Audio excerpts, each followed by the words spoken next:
দেশের পরিস্থিতি ও আপনারা জানেন যে জুলাইকে সামনে রেখে যে আমাদের পলিটিক্যাল যে ঐক্য ছিল সেইটাকে আবার এই ঐক্য ধরে রাখার বিষয়ে জোর দেওয়া হয় এবং বলা হয় যে পলিটিক্যাল পার্টিগুলোর সাথে যাতে নিজেদের মধ্যে যাতে আরও সম্পর্ক বজায় থাকে, ভালো সম্পর্ক বজায় থাকে এবং সবাই মিলে যাতে সামনের ইলেকশনকে ঘিরে যাতে কোথাও কোনো ধরনের নিরাপত্তাজনিত ঘটনা যাতে এই ওয়ার্সে না হয় সে বিষয়ে সবাইকে অ্যালার্ট থাকার জন্য বলা হয়।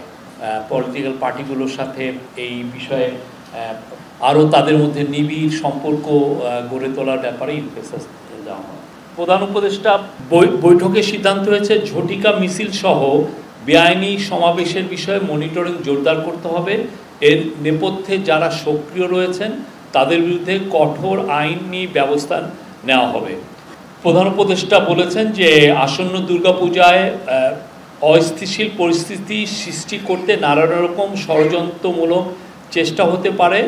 তিনি বলেন কোট আনকোট, গত বছর দুর্গাপূজা আইন শৃঙ্খলা পরিস্থিতি নিয়ে ভালো অভিজ্ঞতা ছিল, গত বছর অভিজ্ঞতার জন্য এবছরও কাজে লাগাতে পারি এবং উনি জোর দিয়েছেন যাতে এবার নিরাপত্তা সব ধরনের নিরাপত্তার জন্য খুব আগের থেকেই নেওয়া হয় যাতে কোনো রকমের কোনো বিশৃঙ্খল পরিস্থিতি সৃষ্টি না হয়। বৈঠকে সিদ্ধান্ত হয়েছে সাম্প্রদায়িক সম্প্রীতি বজায় রাখার জন্য দেশের সকল ধর্মভিত্তিক সংগঠনের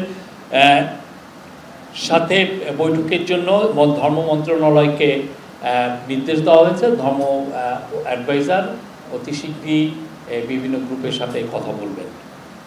বৈঠকে সিদ্ধান্ত হয়েছে ক্রমাগতভাবে নিরাপত্তা পরিস্থিতি মনিটরিং করার জন্য, এই জন্য নিরাপত্তা বাহিনীগুলোর মধ্যে কোঅর্ডিনেশন বাড়ানোর কথা বলা হয়েছে এবং যে কোনো পরিস্থিতি মোকাবেলার প্রশাসনের আগাম প্রস্তুতি রাখতে হবে।